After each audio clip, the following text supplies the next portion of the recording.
I'm really happy today because I'm going to present you with probably the most joyful topic in aquascaping, at least for me personally, because I'm going to present you with the maintenance session of my home tank, of my little nano tank at home. Stay with us. Welcome to the beautiful world of aquascaping.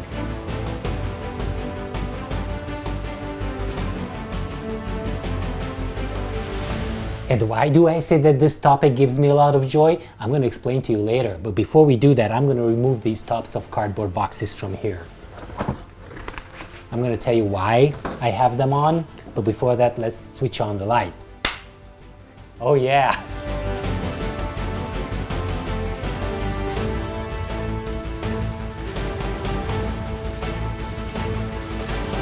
I've got my green tea, so I'm happy. Let me explain to you why we need to cover this tank for the morning. Because when we're having breakfast, all the ambient lighting is on and also some sunlight comes into the kitchen, and I do not want to have any light on the tank before the plants get the CO2. I know that this is not the best solution to cover the tank, so I'm actually working on finding more professional solutions. If you have any ideas, please comment below.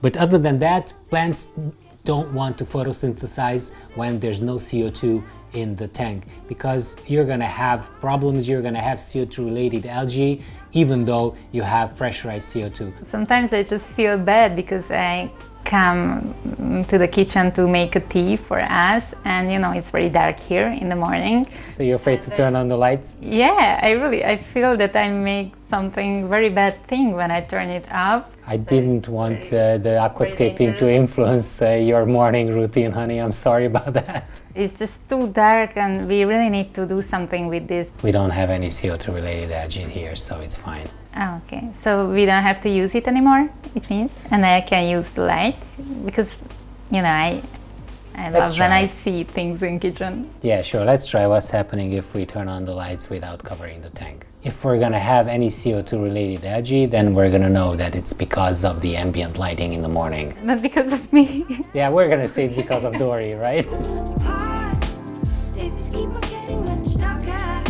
I'm really proud of designing the tank itself and also the water change system in a way that helps me with maintenances. Also guys, some of you have noticed that I changed the ADA Aquascape G into this twin star light after setting up the tank, after I brought the tank home. This is an RGB LED light, which means that it's going to give you a very nice warm tint, and it's going to accentuate the color of the rocks. I'm so looking forward to the Aquascape RGB that is really coming soon, and you're going to have an ADA workshop with Araki-san from ADA in a couple of weeks, and he's going to introduce us with the Aquascape RGB. So maybe that light is the new generation light that everybody was looking for in the small tank section. I brought in a Siamese algae eater to help me with the eventual staghorn algae, thread algae, or any other CO2 related hair algae. Fortunately, I didn't have any, so this guy doesn't have anything to eat at the moment, so I'm gonna bring it back to Green Aqua. Okay, I got it. You've been caught. So I'm going to give this to Sebi, and I'm going to show you guys how my water change system looks like. Come with me. What are you saying? Come on, spit it out. I've got a big barrel of 50 liters or 13 gallons here, which is full with reverse osmosis water. Reverse osmosis water, for those of you who do not know what that is a kind of salt water, so no calcium, no magnesium. The first pre-filter is taking out all the little debris which comes in the tap water. This is the second pre-filter. It's getting rid of the chlorine in the tap water as well. And then there's a membrane, which if you take care of it, is going to last for 1 or 2 years for you. And how do we take care of it?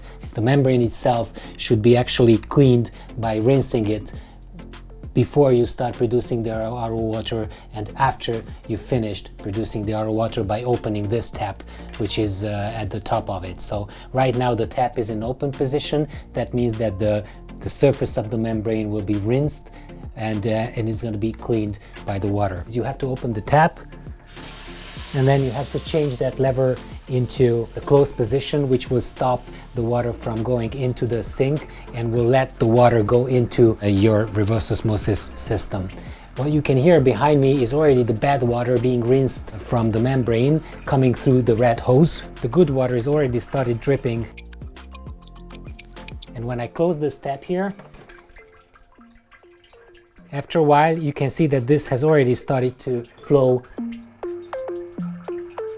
Probably it's 2/3, 1/3, or 1/2, 1/2, 50%, 50%, depending on the condition of your membrane there. After I finish producing the water and the barrel is full, what I do is I just close this, and you can hear that the bad water already started to be coming more violently, so the membrane is being washed.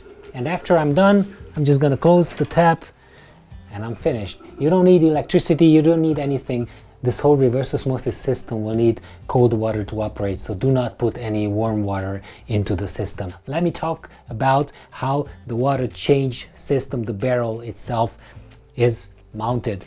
First of all, I've got the pressure side. This is the actual reverse osmosis water hose that comes out of the barrel itself. There's a submersible pump here. I'm gonna switch on the pump. All I have to do is to bring this hose to the tank. I have to open this tap here and the water starts flowing. This is the drainage hose. So I'm going to clean the tank with this. There are 2 taps on both sides, enabling me to have it full with water. So when I'm going to put it in the tank and I'm going to open the tap, the gravity will take this whole thing out and it will drain the tank. I have an overflow. The barrel itself is being drilled and I have like a through hole here. And who's doing the maintenance? It's you. Oh, really? But usually I feed the fish. Okay. I really like that now it's very clear. No algae? Actually, I see some algae. That's the suction side because I didn't clean the pipes. I wanted to leave them dirty because I want the viewers to see how I clean them today. How long do you think that the maintenance takes for me? It was only 10 or 15 minutes. But it's always like, I don't know, it's around 11 or midnight. And it usually happens like, oh, I still have to maintain this aquarium. So I'll start working now. Okay, good luck. Thank you. Okay, so I'm going to start by taking the pressure side hose into the kitchen. And I'm going to continue by taking the suction side hose.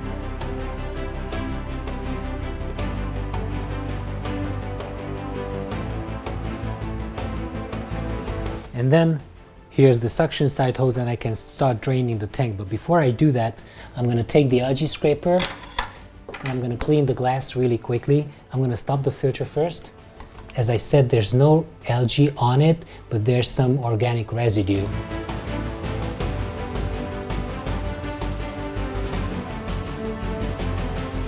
There's no circulation of water whatsoever in the tank. I can just take this suction side hose. Remember, the other tap on the other side in the toilet is open.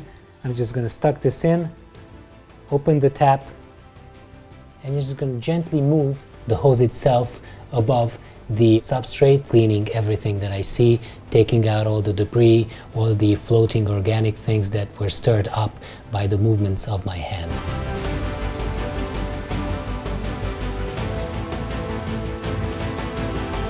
So I close the tap, I take that out. All I'm going to do is just open this tap and the water started flowing in. It's going to fill up the tank in about a minute. So don't let it go because you're going to flood the kitchen.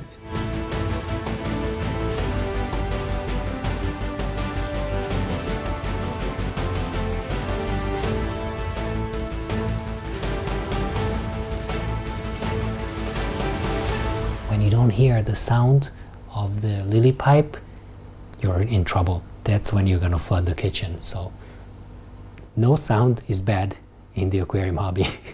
When you can still hear the sound of the, oh, look at that. It happens really quickly, but I stopped it.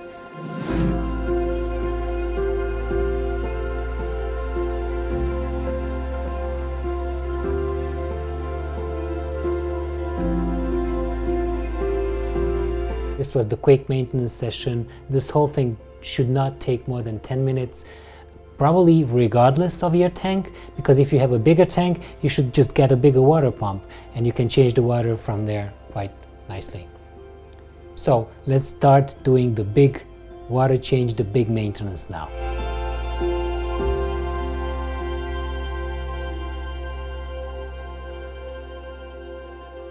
There is a plant that has a flower, and that's the Bucephalandra. I don't like that plant at all. No, I don't like it either. Let's start with removing the Bucephalandra, Dory's not favorite plant. Let's take the wave type scissors. Let's start trimming the background Eleucharis acicularis mini. I'm just trimming the overhanging part of it. I really like the uniform lines in the tank. I forgot to stop the filter, so I just did that. I'm gonna start trimming the Monte Carlo. I'm trimming it at an angle, as you can see, because towards the side glass I want it to be smaller.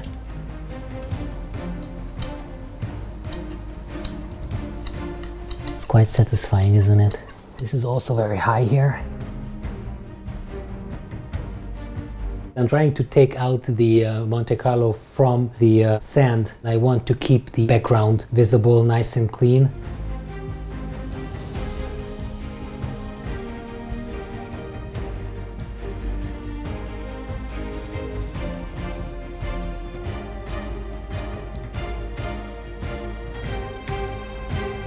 I see some residues of glue on that rock there, and I'm going to use the ADA Pro Picker to get rid of that.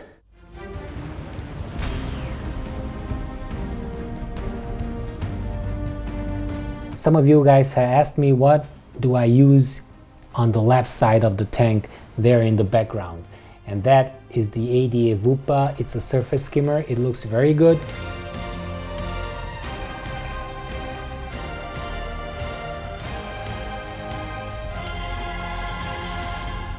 Okay, so cleaning the rocks is really easy if you have an electric toothbrush. I always start at the further end of the tank, because if the water gets cloudy, you will not be able to see anything through. As I told you, this tank is only 6 weeks old. So in about a month or so, all traces of algae should be gone.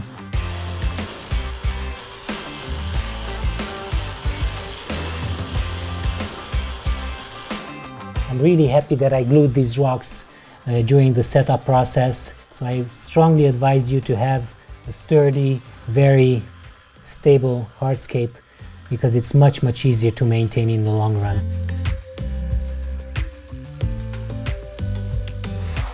These are the dentist sounds.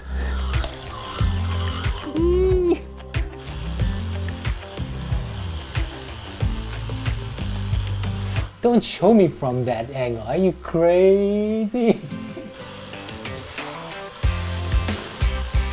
This is a longer maintenance session.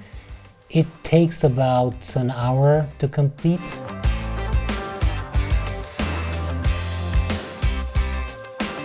I've got some green algae on the tank, and I used to have a little bit, just a little bit of black brush algae. It was growing on the top rocks near the surface and where the water flow was stronger. So what I did is I removed the water until probably half, and then I took some Seachem XL and I sprayed it. I just dripped it on the top of the rocks, and then everything has disappeared. So what I'm doing now is I'm pushing the water in while pulling it out on the other side, and this is a very good thing to do because you can clean the tank completely with that, and you can do a big water change and just wash your tank through with that. I would not advise you to do this too many times, because you will disturb the biological equilibrium in the tank.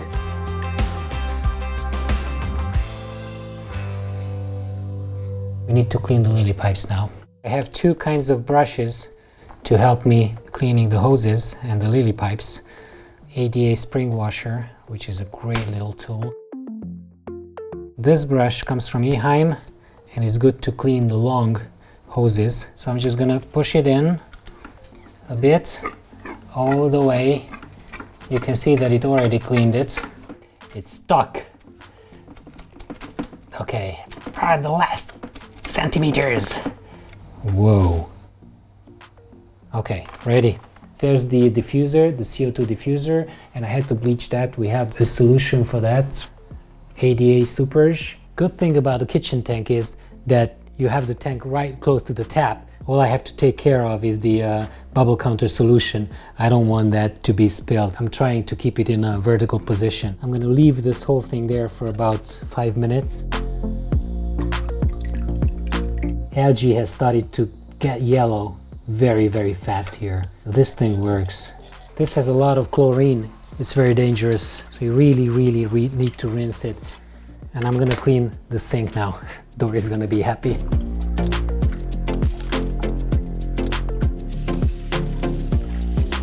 Oh, honey, did you clean the sink?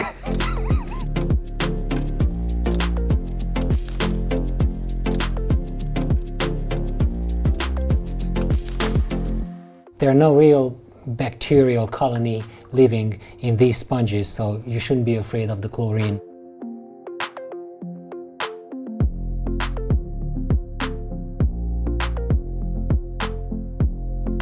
I think we're ready. It's really good, relaxing to watch the fish and the shrimps, how they are searching for food, or I don't know what are they doing, but it's really lovely to see that. I've got a present for you. Oh wow, the shrimps? Oh, and the yellow ones? Oh, I always wanted like yellow ones.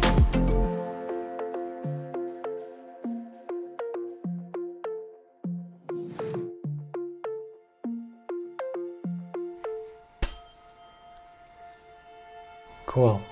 All right, there's only one thing left to be done, is to introduce these little shrimp, the orange sakura shrimp, into the tank. I'm gonna turn this with the holes towards the bottom so that the water gets in, and I will leave that on for about 2 or 3 hours now. Anyways, thanks for staying here with us. I know that there's not a big difference between the end result and the initial state of the tank. I did not want to do a big rescaping session here. I just wanted to show you how 2 different types of maintenances look like.